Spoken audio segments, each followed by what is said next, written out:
Okay, so today we are just going to be talking about drone remote controllers because with the release of a new drone that has a new transmission system, it ushers in a new generation of controllers and it also causes a lot of confusion. So today we're going to be covering everything you need to know about DJI's current lineup of remote controllers. Also, I want to give a big thanks to Squarespace for sponsoring this video, but more from them later. Now let me quickly address a complaint that I see time and time again in the drone community about how often drones are upgraded and how often they're released to replace older technology. Like DJI has three main drones that make up their GPS lineup. They've got the Mini for those that want something portable and easy to travel with. They've got the Air for those that want a little more power in their drone and don't mind spending more money and taking up more space inside of their bag. And then they have their Mavic line, which is their professional folding drone that gives those an option who want the best experience from the aircraft and from the camera. Now there are multiple iterations of each drone within these different classes, right? Like the Mini has the Mini 3 and the Mini 3 Pro, while the Mavic 3 has like 5 different versions with different cameras and different storage options. So you've got a lot of different options to choose from, but at the end of the day, it comes down to 3 different classes. You've got your small, your medium, and your large foldable drones. And when you start to upgrade each of these versions, they start to kind of step on each other's toes. A perfect example is the new Air 3 here, which slots in the middle of DJI's lineup, but is about a year and a half newer than the Mavic 3, which is more expensive and sits higher in their lineup. In this time, technology has improved, which means that the Air 3 does some things that the Mavic 3 simply can't because of its age. So I guess the point of my mini rant here is that you don't always have to buy the latest and greatest in technology. You don't have to buy the newest version of everything that comes out. You've got to settle for what you have in your gear bag. I know that gear acquisition syndrome can be real whenever that new camera or that new drone comes out, but understand that if you're a photographer, a videographer that is using the drone for a couple of shoots a week,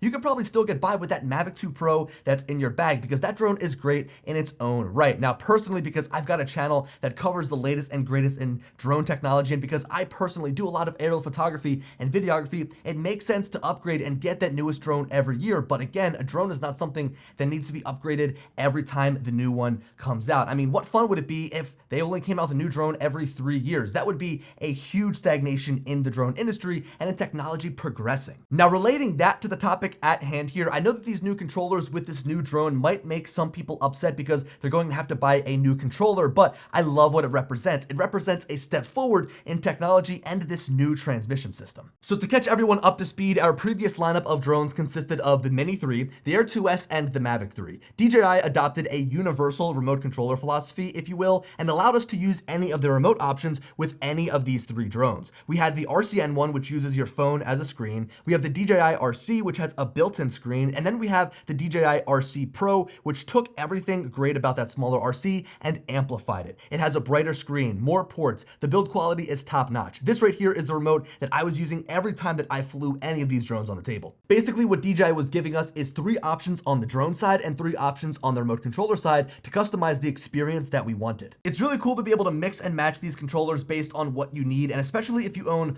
multiple drones. Like for example, the RC Pro here is literally more expensive than the Mini 3 Pro, like the drone itself, so you're spending more on the controller than the actual drone. But in my case, if I was using my RC Pro with my Mavic 3 Pro, I could then bring my Mini 3 as a backup, keep it in my bag, so if I crashed my Mavic 3 Pro, I could just switch my Mini 3 Pro over to the RC Pro, that's a lot of pros there, and then I would be able to just continue to fly like nothing happened and get the same experience from the same controller. Now looking back at this lineup though, things have changed. The Air 3 has entered the chat, and with it comes 2 new remote controllers, the RCN2 and the RC2. The main reason for introducing these new controllers is to support the new O4 transmission system that first shipped with the Air 3 here. All the other remotes and drones on the table operate on the O3 transmission system, which is why they were universal in a sense. They were using the same technology to communicate. So basically everything running O3 can work with each other, all the drones and remote controllers, and then everything on the O4 transmission system is going to work together. But right now, the only drone is like the Air 3, right? We can only predict that in the future, all these newer consumer drones will come with that same technology, being able to use the same controllers. But as of right now, there's no cross-pollination. Like you can't use those older controllers with the newer drones and vice versa. You can't use the newer controllers with the older drones. Now I want to get a little bit deeper into this and really do some comparisons for you, but first a quick word from this video sponsor, Squarespace. Just recently, I completely overhauled my Squarespace site with a brand new template to give it a clean feel. It was difficult to choose a template because of all of the great options that Squarespace offers, but I eventually found one that allowed me to share my images and information the way that I wanted. Redoing my website was seamless as the new fluid code engine made it easy to fully customize every aspect to my liking. I also really enjoyed taking advantage of some of the new sections and tools Squarespace has added, making my website fun to navigate and interactive. For me, studying analytics is such an important part of posting content online, so being able to see a detailed report of what pages are getting the most traction from where allows me to make changes to my site that best suit what the viewer wants to see. Something that I'm really looking forward to taking advantage of is the online store where I'm looking to sell my prints from photos that I've collected on my travels. Squarespace makes it easy and gives you all the tools that you need to create an online digital marketplace. So a big thanks to Squarespace for sponsoring this video and helping me display my work online for over half a decade. So I know everything that I mentioned might be very confusing, so let's bust out a good old chart to understand compatibility and differences. First, let's touch on the differences between the new O4 transmission system and the older O3 transmission system. You know, I say older, but it still blows the doors off of what any other manufacturer is putting on both their consumer and commercial drones. O3 is still a really good transmission system. Anyway, the major difference that O4 brings on paper here is an increase in range. There is technically an O3 Plus category here that the Mavic 3 series runs on, and some of these categories will vary depending on what controller you use. So for example, the latency and download speeds on the RC Pro were better than those on the RCN1 and the RC. I will say it kind of gets to a point where it kind of doesn't matter, right? Like the range is just ridiculously long. You aren't going to be frequently flying this drone 10 miles away from you. I actually just did an absolute range test with the new Air 3 out in the salt flats, so if you want to check that out, I'll leave a link in the description and I'll pin it in the top corner if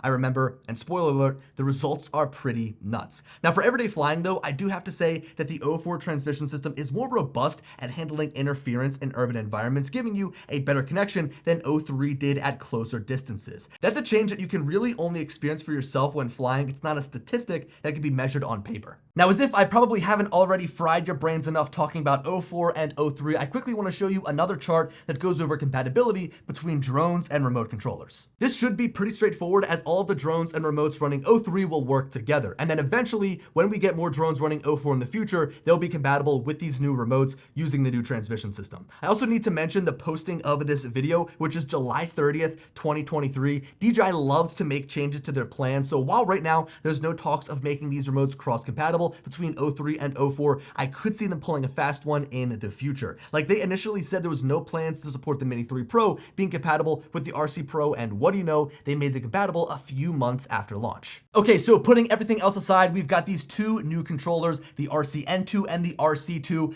but what actually makes them different from the previous versions? Honestly, I can say that the upgrades here are very sparse. Like there isn't a single difference between the RCN1 and the RCN2. It is the same design, the same button layout, the same cable system, the same battery, literally the same everything. If the back of the RCN2 didn't say RCN2 on it, I'd easily get these remotes mixed up every time I touched them. The RC2 on the other hand has been changed in a few ways, but they are so marginal that it's hard to say that this is an entirely different remote controller. The core design is the same, right? The screen has the same brightness and resolution. The button layout is the same. It's overall very similar to the RC that we already have. The things that they've actually changed though is the color, so now it's a darker gray to better match the Air 3 that it launched with. That annoying flap on the bottom is finally gone, and they also removed the second weird USB-C port, so now it's cleaner on the bottom and easier to access. The back of the remote has also somewhat changed with a different cooling layout and stick placement when you're storing them for travel, but this primarily comes as a result of the new antenna system on the top. So this here really is the big change for both of these controllers. It is the upgraded antennas. So now in the RCN2 and the RC2, we've got a total of 4 antennas. So that's what the new O4 transmission system requires, whereas the older versions, the RCN1 and the original RC, only have 2 antennas in them. This also is going to communicate with the newer drones that have 6 antennas in them. So the Air 3 has 6 antennas instead of 4 antennas on the older drones that ran O3. So now across the board, you've got more antennas in their controllers as well as the drone for a stronger signal that lets you fly further and gives you a better connection when you're flying closer. For example, to give you a closer look, comparing the RC to the RC2, you can now see that it has 2 external antennas and 2 built-in antennas, equaling a total of 4. This gives you a far better connection to the drone and directly resembles the design of the RC Pro, which also has 4 antennas, 2 external and 2 internal. This makes me wonder why the RC Pro isn't compatible with the Air 3 though, because the antenna system is basically the same. So really, at the end of the day, all you need to know is that these new controllers were released so that they could have the upgraded hardware, the upgraded antennas to work work with the new transmission system in the new generation of drones, starting off here with the Air 3. I can only imagine now going down the line with, say, a higher-end Mavic drone or maybe a new mini drone. They'd also introduce this new technology, the new transmission system, to be used with the new controllers. Now, sure, would it be nice if the RCN2 had a little built-in screen?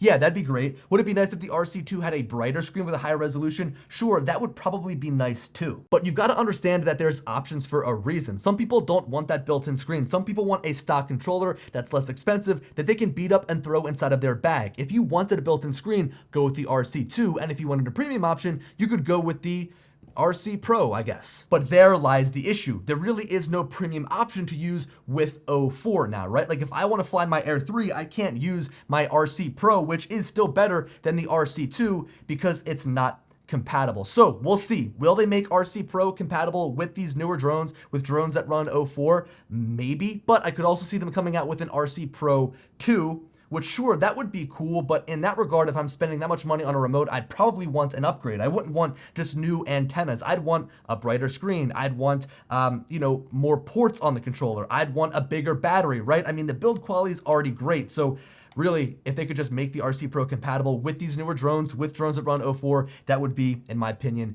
the best case scenario. So we've got a lot of controllers right now. We've got 2 different transmission systems within our lineup. We were going easy there for a while because all the drones use the same transmission system. They use the same controllers. It was easy to recommend, but now we've got to be a little bit more meticulous when it comes down to what controllers work with what drones. But again, that is the cost of technology progressing, and I can tell you, using 04 is great. It is a nice, strong transmission system. So anyway, guys, thank you so much for watching. Let me know your thoughts in the comments below, and as always, I'll talk to you later.